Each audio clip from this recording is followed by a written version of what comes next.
নমস্কার বন্ধুরা, বাণীকথা চ্যানেলে আপনাদের সকলকে স্বাগত জানাই। আজকের এই ভিডিওটি অবশ্যই মন দিয়ে দেখুন। ভগবান শ্রীকৃষ্ণের এই উপদেশগুলি আপনার চলার পথে সঠিক মার্গ দর্শন করাবে এবং আলোর দিশারি হয়ে উঠতে সাহায্য করবে। ভগবান শ্রীকৃষ্ণের কথাগুলি অবশ্যই শুনুন, মনে শান্তি পাবেন, নিজেকে নতুন করে খুঁজে পাবেন। এই ভিডিওতে শ্রীকৃষ্ণের বলা শ্রীমদ্ ভগবদ্ গীতাকে সংক্ষিপ্ত আকারে বলা হয়েছে। শ্রীকৃষ্ণের বলা এই উপদেশগুলি এতটাই মূল্যবান যে কেউ যদি জীবনে সঠিকভাবে এই উপদেশগুলি পালন করে তাহলে তার জীবন বদলে যাবে এবং সে এক সুন্দর, সুখী ও শান্তিপূর্ণ জীবন কাটাতে পারবে। ভিডিওটি শুরু করার আগে যারা এই চ্যানেলে নতুন তারা অবশ্যই চ্যানেলটি সাবস্ক্রাইব করুন আর বেল বাটনে প্রেস করে রাখুন আরও এই রকম নতুন নতুন ভিডিও পেতে। ভিডিওটি দেখে ভালো লাগলে একটি লাইক করবেন এবং সবাইকে শেয়ার করবেন যাতে তারা এই ভিডিওটি দেখে উপকৃত হয়, এবং কমেন্ট বক্সে জয় শ্রীকৃষ্ণ লিখতে ভুলবেন না। তাহলে আসুন শুরু করি। মানুষ নিজের জীবনে ঈশ্বরকে খুব মান্য করে, ওনার জন্য কি না করে, ভিন্ন ভিন্ন নামে তাকে স্মরণ করে, তাকে পুজো করে, তার আরাধনা করে। সে জানে যে ঈশ্বর তাকে শক্তি অবশ্যই দেবেন, তাকে সাহায্য অবশ্যই করবেন। কিন্তু যখন প্রশ্ন আসে গুরু এবং ঈশ্বরের, তখন গুরুর মান কখনো কম হওয়া উচিত নয়। কারণ সত্যি বলতে কি, গুরুই হলেন সেই সিঁড়ি যা বেয়ে আপনি ঈশ্বরের কাছে পৌঁছানোর পথ খুঁজে পাবেন। সেই পথ আপনি গুরুর থেকেই পাবেন। গুরু না থাকলে আপনি কখনো ঈশ্বর লাভ করতেই পারবেন না। আর জীবনে অনেক সময় লক্ষ্যের থেকেও অনেক বেশি গুরুত্বপূর্ণ হলো পথ। তাই এই পথের সম্মান করতে শিখুন, অর্থাৎ গুরুকে সম্মান করতে শিখুন, কারণ গুরুই হলেন পরমেশ্বর। তাহলে আসুন আর আমার সাথে ভালোবেসে বলুন রাধা রাধা। আপনার জীবনে আপনার প্রকৃত বন্ধু আসলে কে? আপনার সব থেকে শ্রেষ্ঠ মিত্র আসলে কে? তিনি যিনি সময় এলে পরে আপনাকে সাহায্য করেন, নাকি তিনি যিনি সময় এলে পরে আপনাকে অর্থ দেন? দেখুন, আমরা হলাম মানুষ, আমাদের জীবনে লেনদেন চলতেই থাকে। এটা আমাদের জীবনের অভিন্ন অংশ। কিন্তু অনেক সময় এমন হয় যে আমরা তাকেই নিজের প্রকৃত বন্ধু বলে মনে করি যিনি আমাদের একটা বহুমূল্য উপহার দেন, ঠিক কিনা? এবার আপনার জীবনে সেই বহুমূল্য উপহার কোনটা, ওই অমূল্য মিত্র আসলে কে, সেই সিদ্ধান্ত হলো আপনার। কিন্তু যদি আপনি আমাকে জিজ্ঞেস করেন, তাহলে আমার মতে স্বর্ণ, হিরে, মুক্ত, ধন এগুলো বহুমূল্য নয়।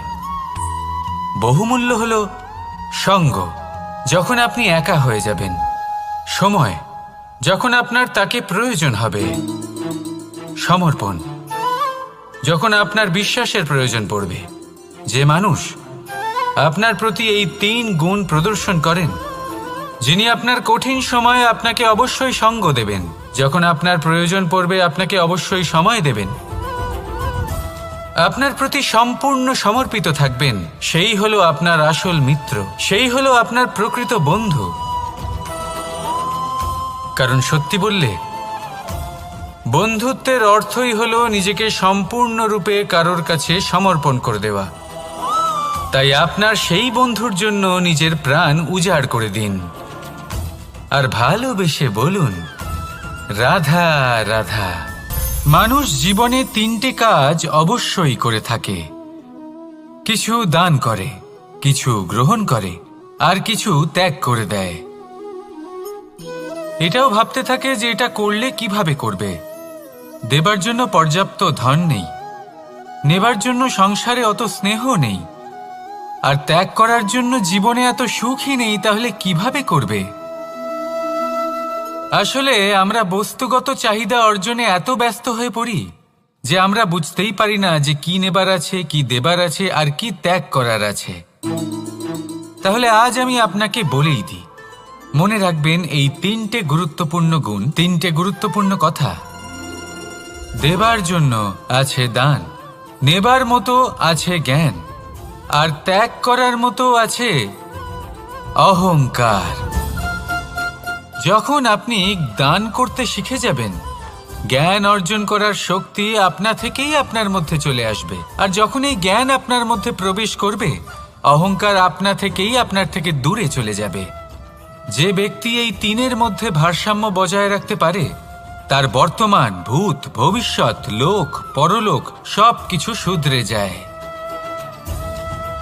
যেই দিন আপনি দান করতে শিখে যাবেন, জ্ঞান আহরণ করতে শিখে যাবেন, অভিমান ত্যাগ করতে শিখে যাবেন, আপনার সর্বশক্তিশালী, সর্বশক্তিমান পরমেশ্বরেরও প্রয়োজন পড়বে না। কারণ তখন ঈশ্বর আপনার মধ্যেই বাস করবেন। তাহলে আসুন আর আমার সাথে ভালোবেসে বলুন, রাধা রাধা। জীবনে অনেক সময় সমস্যা আমাদের চারদিক থেকে ঘিরে ফেলে। এই সমস্যা নানান ধরনের হতে পারে। আর্থিক সমস্যা হতে পারে, পারিবারিক সমস্যা হতে পারে, কোনো সম্পর্ক নিয়ে সমস্যা হতে পারে, কখনো কোনো দৈনিক সমস্যা হতে পারে, কখনো কোনো দ্বন্দ্ব হতে পারে, অনেক সমস্যা হতে পারে। কিন্তু যখনই কোনো সমস্যা আসে, আমাদের মনে তার জন্য একটা উত্তর অবশ্যই থেকে থাকে, যা আমাদের অন্তরে রয়েছে। একে আমরা বলি আত্মা। আত্মা হলো পরমাত্মারই রূপ, আর পরমাত্মা তা কখনোই কিছু অনুচিত চাইবে না, তাই তো? এই আত্মা খুব ভালো করে জানে যে কোনটা উচিত আর কোনটা অনুচিত। যদি আসল বিষয়ের কথা বলি, তাহলে আপনাকে নিজের মনকে বুঝতে হবে। কারণ আত্মা তো পরমাত্মা থেকেই আসে। কিন্তু এই মন মানুষ জন্ম থেকেই প্রাপ্ত করে, যার বিকাশ হয় এই সংসারকে দেখে। যেদিন আপনার এই মন আর আপনার এই আত্মা, এই দুই এক হয়ে যাবে, আত্মসাৎ হয়ে যাবে, সেদিন আপনার জীবনে না কোনো সমস্যা থাকবে, না কোনো ঝঞ্ঝাট থাকবে, না কোনো সংকট থাকবে। কারণ আপনার কাছে সেই সমস্ত সমস্যার, সমস্ত বিপদের সমাধান থাকবে, আর তাও আপনারই অন্তরে। তাহলে আসুন আর আমার সাথে ভালোবেসে বলুন, রাধা রাধা। ভক্তি আর শক্তি, এই দুইয়ের মধ্যে সম্পর্ক অত্যন্ত সরল। মানুষ ভক্তি করেন যাতে তিনি শক্তি লাভ করতে পারেন, আর শক্তি লাভ করার পরে ভক্তিভাব ভুলে যান, আর শক্তির প্রতি আসক্তিতে মত্ত হয়ে যান, আর সেখান থেকেই তার বিনাশ শুরু হয়। কেন? কারণ ভক্তির দ্বারা প্রাপ্ত শক্তি অন্য কারোর হিতের জন্য ব্যবহার করতে হয়, অন্য কারোর মঙ্গল করার জন্য ব্যবহার করতে হয়, কারোর বিনাশের জন্য নয়। এবার যদি আমি আপনাদের একটা উদাহরণ দিয়ে বোঝাই, তাহলে কোদাল দিয়ে আমরা মাটি কোপাতে পারি, একটা গর্ত খুঁড়তে পারি, যাতে একটা নতুন বৃক্ষ জন্ম নিতে পারে। একটা বৃক্ষ যা অন্য জীবকে ফল প্রদান করবে, যাত্রীদের ছায়া প্রদান করবে। কিন্তু এই কোদালের ব্যবহার যদি আমরা অন্য কারোর ক্ষতি করার জন্য করি, তাহলে ক্ষতি শুধুমাত্র আমাদেরই হবে। তাই জীবনে যদি আপনি কোনো শক্তি লাভ করেন, হয়তো ভক্তির দ্বারা বা অন্য যেখান থেকেই হোক, তার সদ্ব্যবহার করতে শিখুন, নয়তো এই প্রাপ্ত শক্তি আপনার পতনের কারণ হয়ে দাঁড়াবে। তাহলে আসুন আমার সাথে ভালোবেসে বলুন, রাধা রাধা। বরদান অত্যন্ত বিচিত্র এক বিষয়, কিন্তু দেখতে গেলে এই বরদান কি না করতে পারে। এক দরিদ্রকে রাজা বানিয়ে দিতে পারে, একজন দুর্বলকে এই সংসারের সবথেকে শক্তিশালী ব্যক্তি বানিয়ে দিতে পারে। কিন্তু আমরা ভুলে যাই এক অত্যন্ত গুরুত্বপূর্ণ কথা। বরদান এই শব্দের শেষে দান লুকিয়ে রয়েছে। এই দান কথাটা অত্যন্ত গুরুত্বপূর্ণ। আমাদের মনে রাখা উচিত এই বরদান আমরা দানে পেয়েছি, আর তাই তার সম্মান করা উচিত, কখনোই অহংকার করা নয়। আর যে ব্যক্তি বরদান পেয়ে অহংকার করেন, তার যা ক্ষতি হয় তা হলো এই বরদান তার থেকে কেড়ে নেওয়া হয়। বর অর্থাৎ শ্রেষ্ঠ, অর্থাৎ বরদানের অর্থ হলো একটা শ্রেষ্ঠ দান। এবং তার ব্যবহার যদি আপনি কারোর ক্ষতি করার জন্য করেন, তাহলে ক্ষতি শুধুই আপনার হবে। তাহলে এই বরদানের সম্মান করুন, উচিত পথে চলুন আর উচিত উদ্দেশ্য নিয়ে এর ব্যবহার করুন। সব কিছু ভালোই হবে। তাহলে আসুন আর আমার সাথে ভালোবেসে বলুন, রাধা রাধা।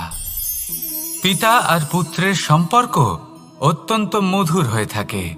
পিতা স্বপ্ন দেখেন, তাকে পূর্ণ করার সকল সম্ভাব্য চেষ্টা করেন, কিন্তু তাও অনেক সময় ওনার স্বপ্ন অপূর্ণ থেকে যায়।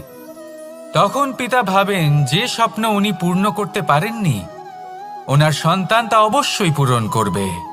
যে স্থানে উনি কখনো পৌঁছতে পারেননি, সেই স্থানে ওনার পুত্র অবশ্যই পৌঁছবে। পিতা নিজের সন্তানের ভবিষ্যৎ নিয়ে সেই স্বপ্ন দেখেন, আর যখন সেই সন্তান সামনে এগোতে থাকে তখন তার দুঃখ হয় না, বরং গর্ব হয়। ওনার ভালো লাগে এটা দেখে যে ওনার সন্তান অনেক উন্নতি করছে। কিন্তু যখন সন্তান নিজের অভিভাবকের শক্তি দেখে, তার যশ দেখে হিংসা করতে থাকে, সমস্যা সেইখানেই শুরু হয়।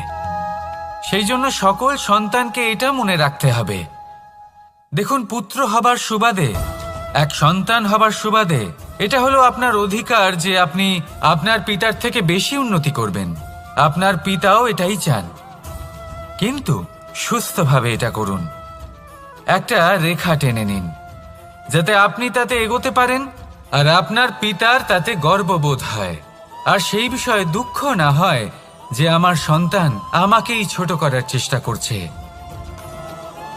ইতিহাস সাক্ষী রয়েছে, যে মানুষ অন্য কাউকে ছোট করার চেষ্টা করেছেন সেই মানুষই ছোট হয়ে গেছেন। আর আমার মনে হয় না আপনি এটা চান, কারণ কোনো একদিন আপনিও কারোর পিতা হবেন। আসুন আমার সাথে ভালোবেসে বলুন, রাধা রাধা। সাথী। সাথী এই শব্দটির ব্যাখ্যা কে কিভাবে করে? মিত্র, সখা, বন্ধু, কিন্তু অর্থ একটাই। তিনি যিনি আপনার সঙ্গী হন আর তিনি যার সাথী আপনি হন। এবার সব থেকে বড় প্রশ্ন হলো এটাই যে তিনি কে হতে পারেন যাকে আপনি আপনার সাথী বলে মেনে নিতে পারেন, নিজের সখা, নিজের মিত্র, নিজের বন্ধু মেনে নিতে পারেন। আপনার সাথী হলেন তিনি যিনি দুঃখের সময় আপনার পাশে থাকবেন, আপনার হাত ধরে থাকবেন। আপনার সাথী হলেন তিনি যার হাত আপনি নিজের সুখের দিনে ধরে থাকবেন। সেই সাথীরই হাত ধরুন যিনি দুঃখে সবসময় আপনাকে সাহায্য করার জন্য তৎপর হয়ে থাকেন, আপনার পাশে থাকেন, আর যাকে সুখের দিনে আপনি আপনার সাথে রাখতে পারেন। আর যখন আপনার সাথে আপনার এই সাথী থাকবে তখন আপনি এটা বুঝবেন যে যখন জীবনে দুঃখ আসে তখন এই দুঃখ কমে যায়, সবার মধ্যে ভাগ হয়ে যায়। আর যদি তখন সুখ আসে তাহলে সেটা সবার উপস্থিতিতে আরো বেড়ে যায়। এটাই হলো প্রেম, এটাই হলো ভালোবাসা, এটাই হলো সঙ্গ, যেমন সম্পর্ক আমার আর রাধার মাঝে। তাহলে আসুন আর আমার সাথে ভালোবেসে বলুন, রাধা রাধা। আমাদের মনে যখন কোনো প্রশ্ন ওঠে, কোনো দ্বন্দ্ব জাগে, তখন আমরা যাই আমাদের গুরুর কাছে, আমাদের আরাধ্যের কাছে গিয়ে জিজ্ঞেস করি। এইভাবেই একদিন আমি পৌঁছলাম আমার আরাধ্যের কাছে, আমার মহাদেবের কাছে, আর ওনাকে প্রশ্ন করলাম যে মহাদেব, জীবনে আনন্দ পাওয়ার, উৎসব পালনের, প্রেম ভাগ করে নেবার, জীবনকে উপভোগ করে নেওয়ার সর্বশ্রেষ্ঠ সময় কোনটা? মহাদেব হাসলেন আর উনি বললেন, জীবনে উৎসব পালনের সব থেকে শ্রেষ্ঠ দিন হল মৃত্যুর ঠিক আগের দিনটা। প্রেম ভাগ করে নেওয়ার সব থেকে শ্রেষ্ঠ মুহূর্ত হল মৃত্যুর ঠিক আগের মুহূর্ত। জীবনকে উপভোগ করে নেওয়ার সর্বশ্রেষ্ঠ প্রহর হল মৃত্যুর এক প্রহর পূর্বে। তখন আমি চমকে গেলাম। আমি বললাম, কিন্তু মহাদেব, মৃত্যু তো অনিশ্চিত, আমরা জানিও না কবে আমাদের মৃত্যু হবে। মহাদেব আবার হাসলেন উনি বললেন যে যদি আমরা এভাবে জীবন কাটাই যে আমরা জীবনের প্রত্যেক দিন, প্রত্যেক মুহূর্ত, প্রত্যেক প্রহর শেষ বলে মনে করি, তাহলে আমাদের সমস্ত জীবন আনন্দের সাথেই অতিবাহিত হবে। কি বলেন? তাহলে আপনিও এই কথা মনে রাখুন আর আমার সাথে ভালোবেসে বলুন, রাধা রাধা। জীবনে অগ্রসর হওয়ার জন্য আমাদের কাকে প্রয়োজন হয়? মাতা পিতা, বন্ধু, প্রেম, সাহায্য, অর্থ, পরিশ্রম, আশা। ভিন্ন ভিন্ন মানুষ ভিন্ন ভিন্ন বিকল্প চয়ন করে। যদি আমি আপনাকে বলি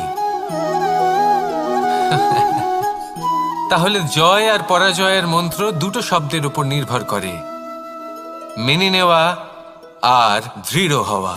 যদি মেনে নেন তাহলে হেরে যাবেন, যদি দৃঢ় হন তাহলে নিশ্চিত রূপে জয়ী হবেন।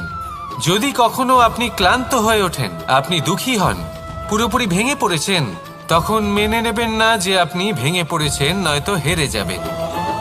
তখন উল্টে স্থির করবেন যে যাই হয়ে যাক না কেন আমি জয়ী হবই। আর আপনি দেখবেন যে জয় নিশ্চিত রূপে আপনার কাছেই আসবে। তাহলে এই কথা মনে রাখবেন আর আমার সাথে ভালোবেসে বলবেন, রাধা রাধা। সময়, জীবন, কাল। দেখতে গেলে এই তিনটি শব্দ একটি শব্দেরই সমার্থক শব্দ মনে হয়, কিন্তু এই শব্দগুলির অর্থ কি সমান? কখনোই নয়। হ্যাঁ, এই সময় চলতে থাকে, জীবন চলতে থাকে, কালচক্র চলতে থাকে। এই সময় কেটে যায়, কিন্তু এই জীবন একে যাপন করতে হয়। কি বলেন? এই জীবনে কিছু করুন বা কিছু না করুন, জীবন এমনি কেটে যাবে, আপনি জানতেও পারবেন না। কিন্তু সেটা আমাদের উদ্দেশ্য নয়, একে যাপন করতে হবে। এই জীবনে প্রেরণা পেতে শিখুন, প্রেরণা দিতে শিখুন, আহ্বান গ্রহণ করতে শিখুন, আহ্বান জানাতে শিখুন, মহান কাজ করতে শিখুন, ধন্যাত্মক বোধ জাগিয়ে তুলুন। জীবন অতিবাহিত করার অর্থ কি তা আপনি শিখে যাবেন। কারণ সময় কেটে যায়, সমস্ত যুগ কেটে যায়, কিন্তু জীবনের রীতি জীবন কাটিয়ে দেওয়া নয়, জীবন যাপন করা।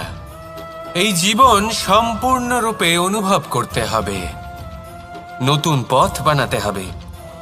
এবারে যদি এই জীবন বাঁচার সময় একবার ভেবে দেখুন, যদি মনে প্রেম থাকে, সদ্ভাবনা থাকে, তাহলে কি হবে? এই জীবনকে বাঁচার অনুভূতিটাই অন্যরকম হয়ে যাবে, একটা আনন্দময় অনুভূতি লাভ করবেন। তাহলে এটাই করুন আর আমার সাথে ভালোবেসে বলুন, রাধা রাধা। আপনি কি কখনো কোনো জলের ধারা দেখেছেন? তার সামনে যতই মাটি থাকুক না কেন, যতই কাদা থাকুক না কেন, যখন এই জলের ধারা বইতে আরম্ভ করে দেয়, তখন এই কাদাকে নিজেই ধুয়ে নিয়ে যায়। ওই কাদাকে ধুয়ে দেয় এবং নিজের পথ নিজেই তৈরি করে নেয়। তাহলে আপনিও এরকম জলের মতো হয়ে উঠুন। যদি হয়ে উঠতে পারেন, তাহলে নিজের মনের, নিজের ভাবনার, নিজের জীবনের যত অনাবশ্যক তত্ত্ব আছে, অনুপযোগী অংশ রয়েছে, অর্থাৎ অপরিষ্কার অংশ রয়েছে, তা নিজে থেকেই নির্মল হয়ে উঠবে। আর যেরকম জলের ধারা কখনো থেমে থাকে না, সব সময় বয়ে চলে, সেইভাবে আপনিও কখনোই থামবেন না, সবসময় বয়ে চলুন, এগোতে থাকুন। পথে যদি অনেক বিপদ আসে, সমস্যা আসে, থামবেন না, তার উপর নিরন্তর প্রহার করুন, নিরন্তর প্রয়াস করুন আর অগ্রসর হন। আপনি ভেবে দেখুন, এই জলের ধারা কখনো থেমে থাকে না, সবসময় বয়ে চলে, বিপদের সম্মুখীন হয়ে তাকে সাথে বয়ে নিয়ে চলে। সেই জন্য জলের ধারা, প্রবাহমান এই ধারা, এর থেকে কখনো দুর্গন্ধ আসে না, এতে কখনো ময়লা জমতে পারে না, বরং পালিত হয় সুন্দর প্রাণবন্ত জীবজন্তু, যেমন সুন্দর ছোট মাছ। তাই আপনিও এটাই করুন, কখনো থামবেন না, শুধু চলতে থাকুন, জলের ধারার মতো বইতে থাকুন আপনি আপনার লক্ষ্য অবশ্যই খুঁজে পাবেন, আর তার সাথে নিজের অন্তরের যে মালিন্য রয়েছে তা আপনি নিজেই নিজের থেকে দূরে করে দেবেন। তাহলে আসুন আর আমার সাথে ভালোবেসে বলুন, রাধা রাধা। এবার অনেক সময় মানুষের মনে এরকম প্রশ্ন আসে যে এই সংসারে সবথেকে বড় বিপদ কি? কেউ বলে ধর্ম সংকট, আবার কেউ বলে প্রাণের উপর আসা সংকট। প্রত্যেক মানুষের জীবনে বিভিন্ন সংকট আসে, আর এই সমস্ত সংকট অত্যন্ত বিচিত্র হতে পারে। এই সমস্ত সংসার হলো সংকট দ্বারা পরিপূর্ণ। ঠিক আছে, আপনাকে একটা উদাহরণ দিই। একজন ধনী ব্যক্তি, এবার ওনার জীবনে সংকট কি হতে পারে? সংকট এটাই যে কেউ তার সম্পত্তি চুরি না করে নেয়, আমরা বুঝতে পারছি। এবার একজন চোর, তার জীবনে সংকট কি হতে পারে? যে চুরি করার সময় সে যদি তার একটা কাশি চাপতে না পারে, তাহলে সে ধরা পড়ে যেতে পারে, ঠিক কিনা? আবার অনেক সময় এমনও হয় যে যার জন্য আমি সংকট, সেও আমার কাছে সংকট। যেমন এই পরিস্থিতিতে দেখুন, সংকট হলো সংকট, এ তো জীবনে থাকবে, কিন্তু এর সম্মুখীন কিভাবে হওয়া যায়? খুব সরল। সব এটার ওপর নির্ভর করে, মনের ওপর। এই মনকে নিয়ন্ত্রণ করলে সব ঠিক থাকবে। এবার যদি ধনী ব্যক্তি মনকে নিয়ন্ত্রণ করে ফেলেন, নিজের অর্থের ব্যবহার শুভ কাজের জন্য, সমাজের সেবার জন্য বিকাশ করতে করেন, ওই অর্থকে একত্রিত করে না রাখেন, তাহলে চুরির সমস্যা, এই সংকট সেখানেই কেটে যাবে। এবার যদি কথা বলি সেই চোরের, তাহলে চোর যদি নিজের মনকে সংযত করে নেয়, যদি নিজের কর্মকে নিয়ন্ত্রণ করতে পারে, তাহলে এমন কোনো স্বর নেই যা ওকে ধরা পড়তে বাধ্য করবে। সেই জন্য জীবনে সংকট যতই আসুক, যত বড়ই সংকট আসুক না কেন, কবচ হলো একটাই, আর এই কবচের নাম হলো আত্মনিয়ন্ত্রণ। নিজের মনকে নিয়ন্ত্রণে রাখতে শিখুন। এটা নিজের জীবনে প্রয়োগ করে তো দেখুন। যদি আপনি করতে পারেন, তবে আপনি দেখবেন যে সংকট তো জীবনে আসা যাওয়া করে, কিন্তু সেই সংকটগুলির সম্মুখীন আপনি এইভাবে করতে পারবেন। তাহলে সেটাই করুন, আর আমার সাথে ভালো